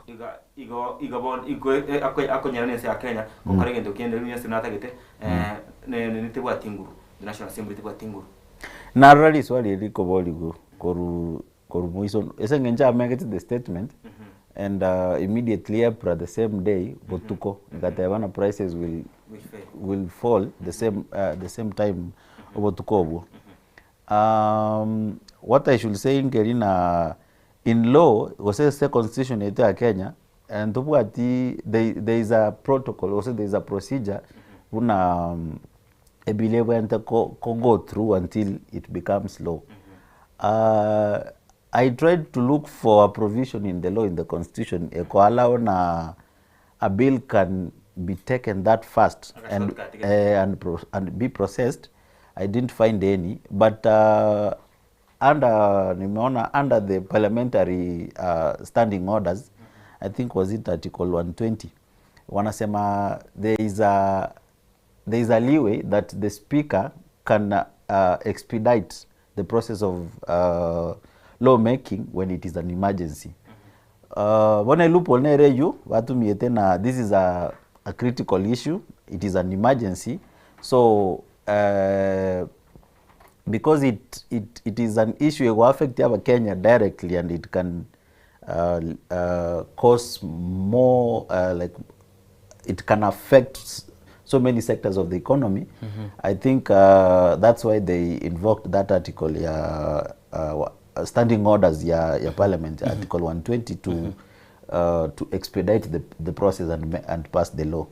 When it comes to public participation, when it comes to it should be part of that. And I think it has been legal, but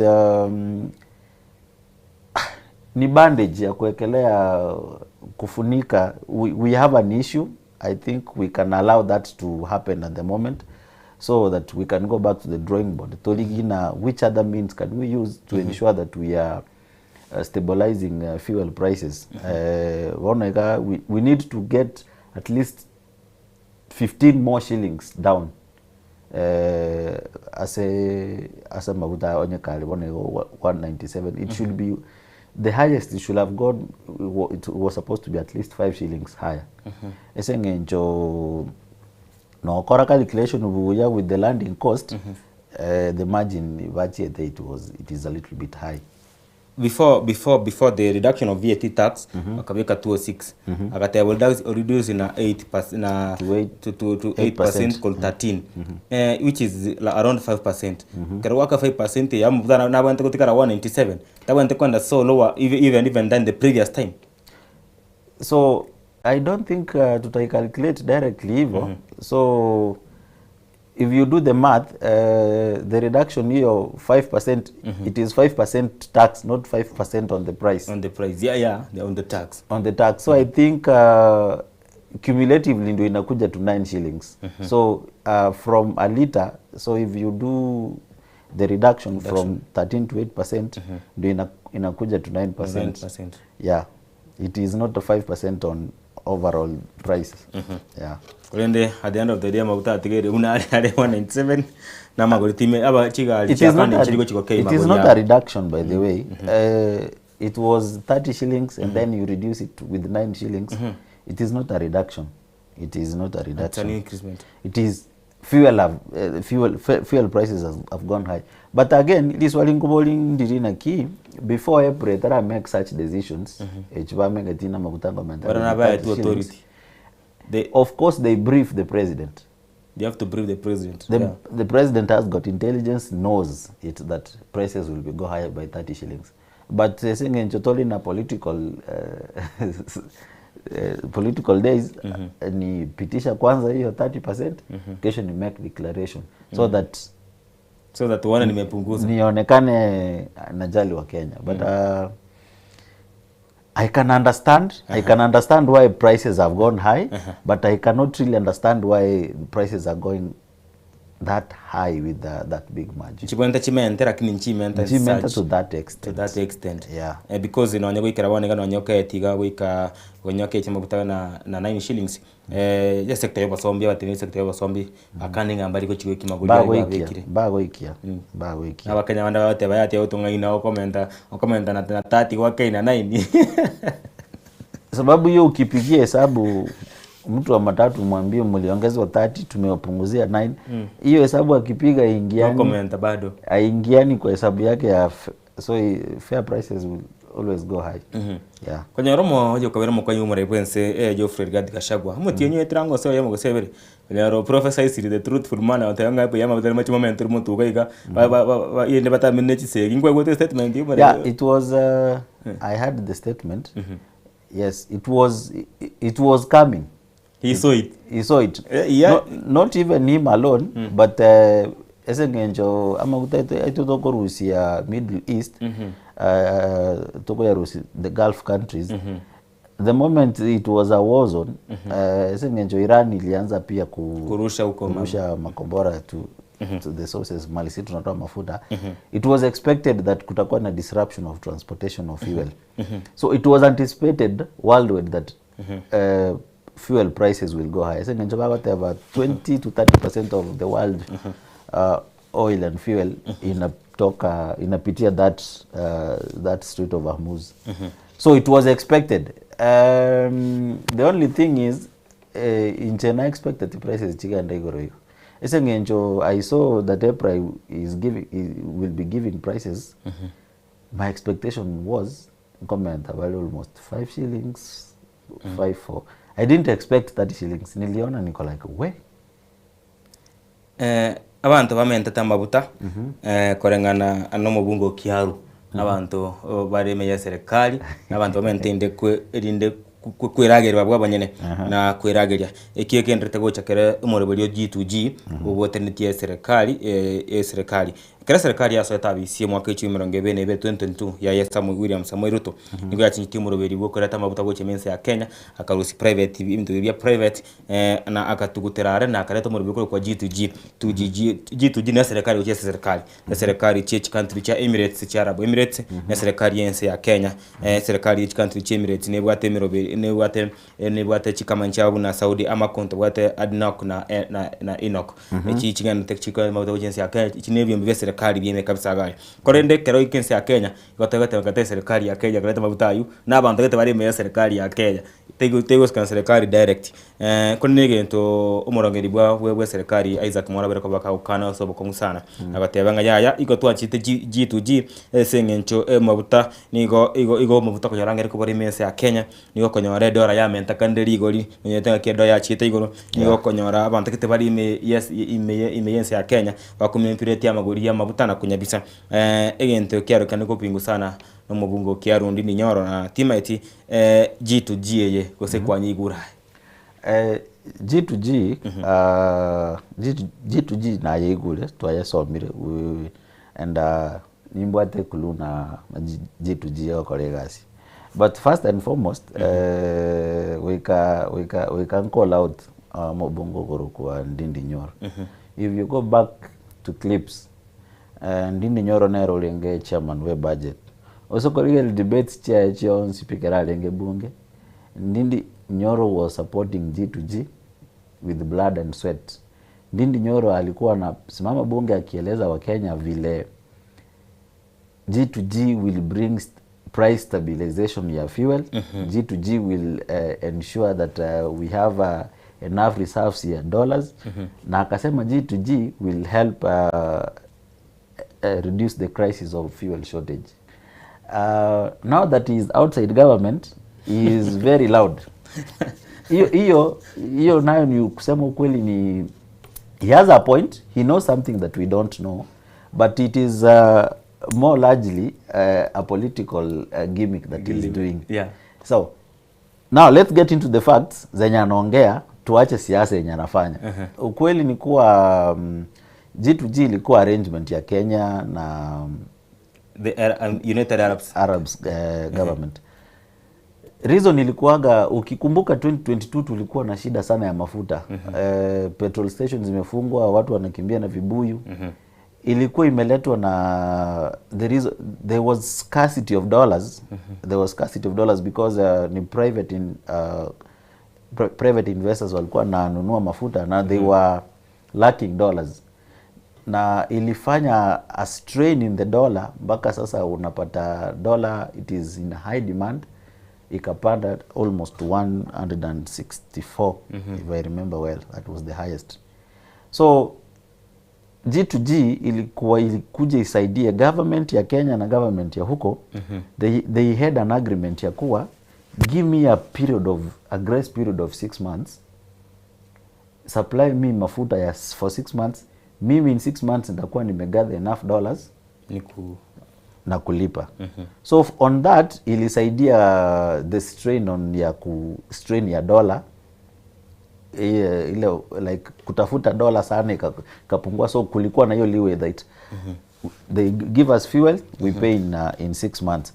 Number 2, ilisaidia ile ya hatuna shortage ya fuel sababu tumekosa dola ya kununua mafuta. Ikasaidia kubridge your gap ya there is fuel so that can be paid later. Number 2, kulikuwa na price stabilization, like government to government they agreed that let's cap this to yeke price ikuwe hivi, na like there were so many goodies to that. Now another fact yenye tunafaa kukubali kuwa the companies zenye zilipewa contract ya kuimport fuel on behalf of Kenya, the G ya government ya Kenya, it is not the government, it is private companies. So this private companies si government. Si government. Ni watu ndani ya individuals. So these companies hizo ndio nao Ndindi Nyoro anasema ukweli kuwa kuna private people wana import mafuta na they are putting up the markup ya to make sure they are getting more money. So there is true. So I like the program and I support the program G2G, but we need to have G ya Kenya ikuwe ni real government, transparency, na ikuwe ni government yenyewe ndio ina import your oil and then it gives the private sector to sell.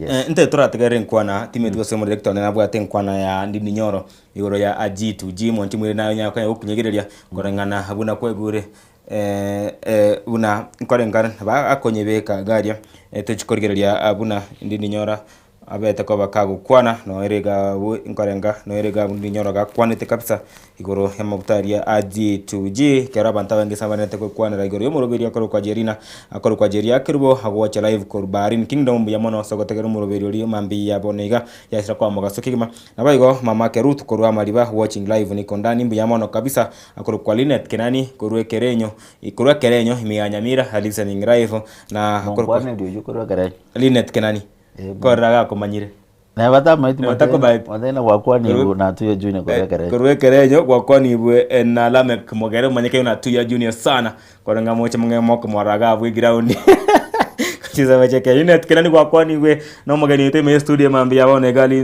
Lamek Mogere aka atuya junior watching live na mugosoriwe umukoro kwa Kerandi umosoriwe gesu hakoro kwa nganere umosoriwe gesu koro na Kuru Salams Club mjamono watching live mjamono Kigima Charles Rwanga no are metune na Babalde Nyore Sylvia Mora na Levi Kwamboka director ni nagene tekorigie clip ekyo bena batokenda gukwana isengenchi ngakisana chigene tekusuka tutarache kwa clip kya Ndindi Nyoro Isaac Mwaura nigata tenga chikantu rigete chitali chire ya Kenya chiachire ko benchmark igoro bunense ya Kenya akora mu rubiga G2G ate banga chikantire chire chiachire ko benchmark hagati ya country ya Uganda is landlocked yagotegemea amabuta yite report yite ya Kenya imayo chikokonyeka kwa na Uganda boniga petrol igere 188 diesel igere 186 yere 18 shillings less yense ya Kenya kali 206 petrol ya yense ya Tanzania igere 190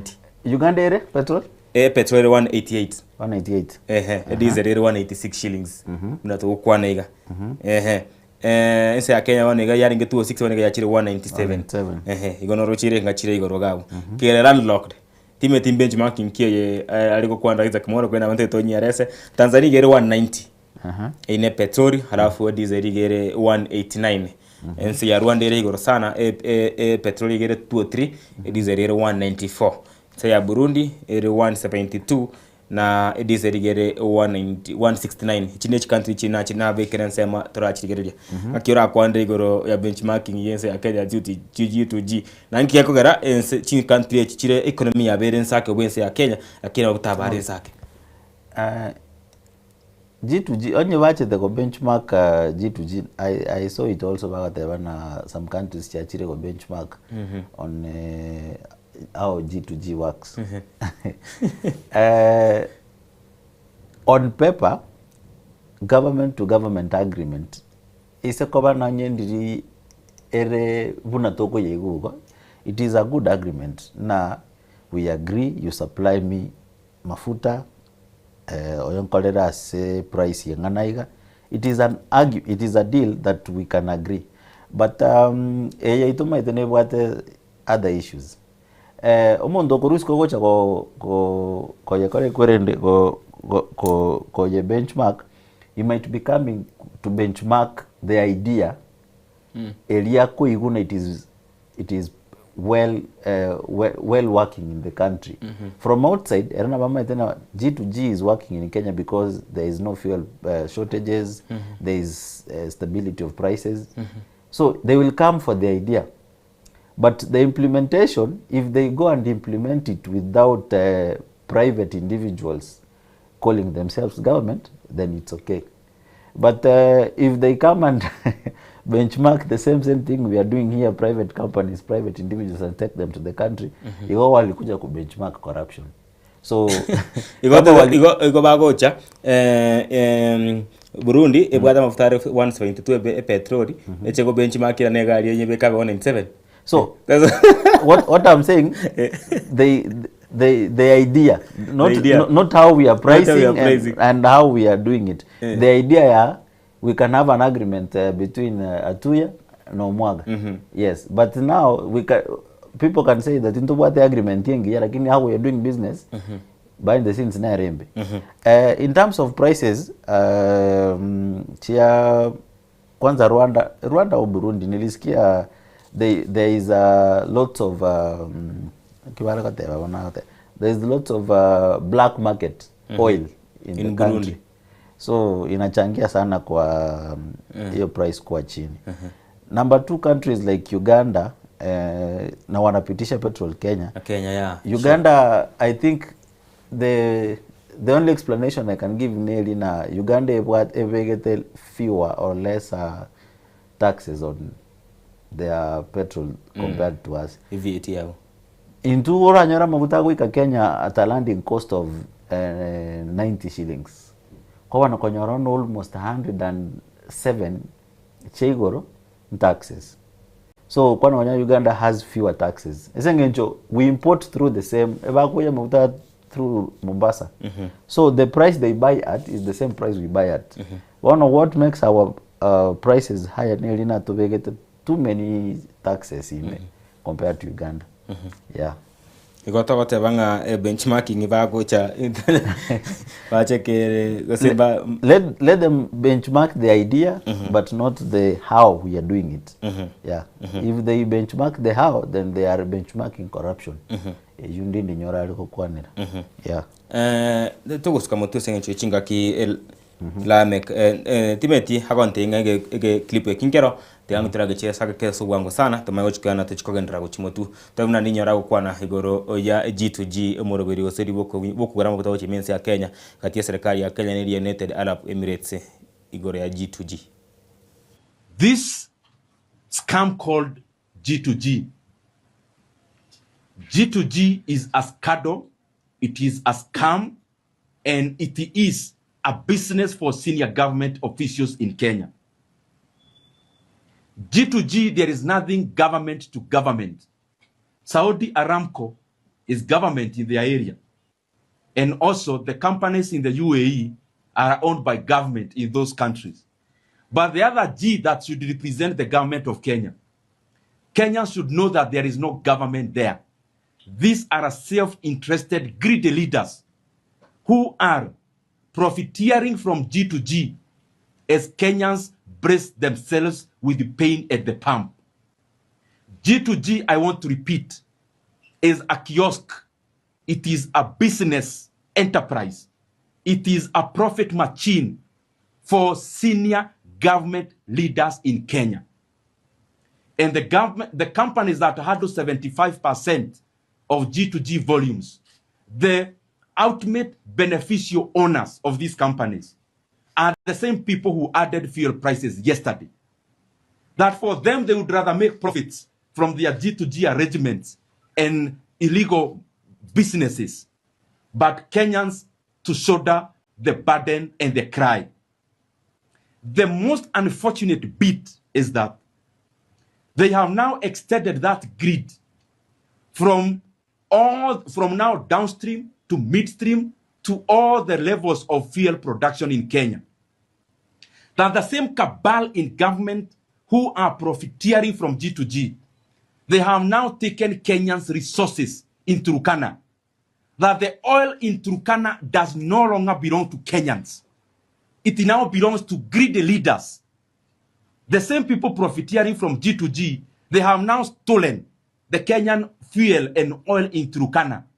They are now exploring it and exploiting it for their own personal benefit. It is a big shame. And Kenyans cannot continue to be led in this kind of profligate and unabashed and uncontrolled greed. Lamek. Yes. Scandal senior government officials. Nungwa chanole muna wate wa igoro ya nkwana ya. Higo bantu bari me serikali baenda tako teremali. No maana na chi company chichi vete mentioned it's linked to individuals wale serikali, the high ranking individuals wale serikali, and they abande wale broad based. Seven broad based government, chi company nchiro chiava Kenya wale in government was wako hold high positions in the country, na wako run those imports and na wale decide ya G ya Kenya, na wale you went cover if it was supposed to be G government, tango they should have maybe come up with a private limited company ya Kenya. Import oil on behalf of Kenyan government and then supplies to the marketers and the private individuals in Kenya. Nalitora atuale the advantage as a country. We have a private company Kenya yiko import, but when no mwaga na inchi to be leather ya Kenya, we import, we add some money on top, we make money. Ina ere yeko state capture. Kwanza ndongere ndi nyora ko kwandira about Maguta Turkana. Yeah. Maguta Turkana ndibona bete discovered. It's ngakia Kibaki. Ngakia Kibaki around 2010 29 huko. Ya kuchia Maguta. It has been almost 10 over 15 years now. I think na onye nditora serious government tango we have found a way yogo exploit ya maguta ali onye ndobu ati refinery have exported na onye toko ya import back tango na bwento kutwara ago stabilize prices cha Kenya sengenjo na ro jina Libya maguta ali equivalent to 3 shillings a liter in Libya. Yeah, in Kenya, but Libya never had a large fields of oil. But if you can use a maguta yoito in Kenya onye we can export and then import as refined. Now we go reduce those prices maybe by almost 3/4 to tuale stability ya maguta Kenya. Lakini naende kulingana na Ndindi Nyoro, again watu wameingiza mikono. Ngompanya rusi bari banyira bari kunyira nigoje. Ne batarabanza kwa exported already the companies chipo ate contract chiko cha ko export ya maguta na ko import ni chia banyegete chia twalira magoko bagotebanga by 20 December leo chikongega siku kurusi kuirugo cha port ya Lamu. Sasa the problem is abantu bakolireki magoko maguta yaba nchi baturukana abora nyore naende na in fact Turkana you na very remain to be very poor and ke what are such a golden resource. Yeah, which is very painful, very painful. Yeah. Tima iti togo chikokora kabisa togo skatu nsemo ngana nena bwata igoro oya aba abantu bekanta aba Catholic. Sasa tubate deka ya mayoka besa gatigo na kukwandra mangana ye chiguni chikutumeka na kwana mane serikali korama kusaba bantu ba serikali korama maiso marore na korage sana chiguni ngwa chirora kikuyu litukule mamosi oya bayana beta affect na kura matanga gusi baga tali bagata chigali birore nende ngwara chiguni chinde chikumo ataki mu governor mu senator sosi aba rebe katoliki mbaka ntengene isana na korengana barabu abantu bagutumeka niko bari me serikali nende bayikuru gitambokere kinde jonse what about the goons race of goons in Kenya recently place of goons in Kenyan politics it has always been there and then it is not only in government but it is happening with all politicians. Politicians in Kenya, they have that mentality na kubwate goons on the ground. You have support. Igona government is using goons, and then there is the other politicians are also using goons to counter goons. Goon to goon politics. Goon to goon politics. Nere yoroche na at the end of the day toko nyora bana siasa bagotumia. I don't want to use government as opposition. I want to call them politicians. Toko nyora bagotumia bana babo bakora goonism. Toko nyora bagotumia anybody related to them. Ebako genda balikie abana babantu babaligeli chibesa nsinini barwa bakoleki abatume bande korwa in the streets. So we just have to call out our Kenya intuna aba Kenya. Tago to make casting in 1,000, was it 2,000, was it 500 shillings, was it 200 shillings. We mukie rungu kwa nakurwane mukanyundi. Mondo mukurwana na barabu, mondo kurwanera igale V8 ime. Abegete bulletproof na wagashagwa abegete bulletproof neko. Oyo nayo kurwanera igakale state house. Osa akale estate lodge they was in the country. So at the end of the day, we should not be fighting fellow Kenyans because of politics. Let's fight ideologically. Let's fight on ideas. That you support X, I support Y. But when it comes to physical confrontation, tutigepi. Huko kadi Lamek? Mimi nimekuwa kadi tangu 2013. Yes, 2013-2012. That was my first election. So mimi nimekuwa kadi, nimepiga hizo election zote. Juzi nimeenda by election, nimepiga tena. Sasa mimi niko kadi. Sababu uko kadi 30 seconds peke yake, maneno yako ya mwisho. Maneno yangu ya mwisho ni mingi. I wanted to speak about the president's visit to Gusii. Ntwaro cheo Morai nachete Gusii. He gave so many promises. Etole 2026. But also colleague in the entire Gusii region, asito Ntwaro chachete bono koteba I'm opening the project. Wose nao nenya kita alija elire toa ke chinko. Wose ne para ya bekiru elami let's clap. Wose ne university ya elire, wose ne airport ya elire. He went to Kisii to launch project in 2026. Months to election. A few months to election. It is good to have those projects launched. But if even to be went around 2023, by now even project chichonsi atanga chete kokoraki ochigora. Na ligego ikana by next year, gose by 2026 ya chiete, he was supposed to be launching other projects. Tango estima ere Gusii, tango airport igerete, tango stadium ya Kwaniru from way back ko Nyanchai diba tako yoroka Simon Nyanchai Stadium up to now. Igona government tige kutumia I don't know, tige kutumia projects for politics. And all those promises that were made, we want to see them completed before elections next year. Chinsa chere Lamek no wata mange to kokwana. In short, what abanga Gusii is gone for the president team. It was an abomination. I don't want to say that. Ndete what abana Gusii will deserve those projects. Na ndete tutagete what abia barai bali ba Gusii bali ange no gambi. Make sure those projects are completed. I am the young. Ntobuate presidential candidate Vaito Babere, ntobuate Matiang'i, ntobuate Maraga.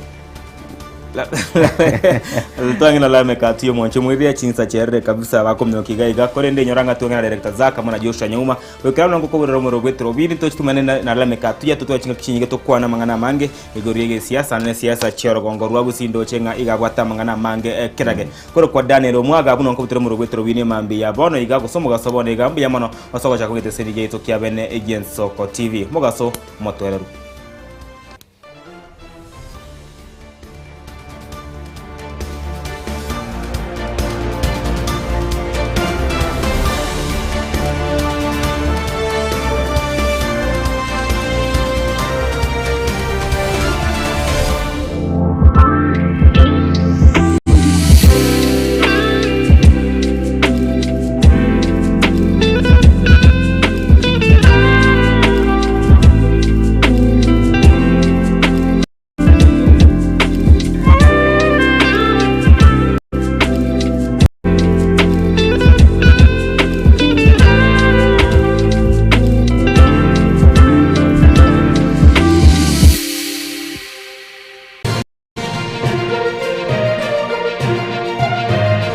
Eye Nensoko TV.